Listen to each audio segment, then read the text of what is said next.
پھر آپ نے بیعت کرنے والوں کو یہ بھی فرمایا کہ جھوٹ سے بچنا ہے. جھوٹ ایک بہت بڑی برائی ہے.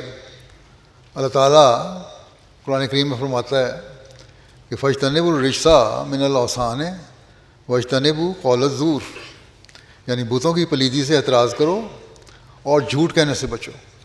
ایک حدیث میں آتا ہے حضرت صلی اللہ علیہ وسلم نے فرمایا 4 باتیں ایسی ہیں جس میں پائی جائیں وہ خالص منافق ہے، اور اگر اس میں نفاق کی ایک خصلت بھی پائی جائے یہاں تک کہ وہ اسے چھوڑ دے تو پھر ہی وہ نفاق سے پاک ہوگا.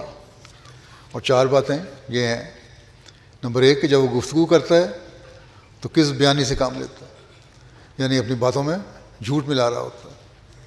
جب معاہدہ کرتا ہے تو غداری کا مرتکب ہوتا ہے. بہت سارے لوگ خود جائزہ لیں کہ ہم کتنے معاہدے کرتے ہیں اور پھر ان پر عمل نہیں کر رہے ہوتے، مقدمے چل رہے ہوتے ہیں. تیسری بات کہ جب وعدہ کرتا ہے تو وعدہ خلافی کرتا ہے. یہ بھی جھوٹ کی قسم ہے. ایک تو پہلے معاہدے ہو گئے جو تحریری معاہدے ہو رہے ہوتے ہیں، کاروباری معاہدے ہو رہے ہوتے ہیں، تجارتوں میں ہوتے ہیں یا اور بعض معاملات میں ہوتے ہیں. اور بعض وعدے انسان کر رہا ہوتا ہے جو بظاہر معمولی ہوں لیکن بہت اہم ہیں.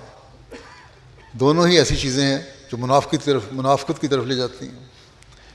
پھر فرمایا کہ جب جھگڑتا ہے تو گالی گلوچ سے کام لیتا ہے. چوتھی بات یہ. ان ساری باتوں کا تعلق جھوٹ سے ہے. جھوٹا انسان ہی ہے جو اس قسم کی حرکتیں کر رہا ہوتا ہے. بس ہمیں باریک سے باریک باتوں میں بھی سچائی کی تلاش کرنی چاہیے. باریک سے باریک رنگ میں سچائی کی تلاش کرنی چاہیے.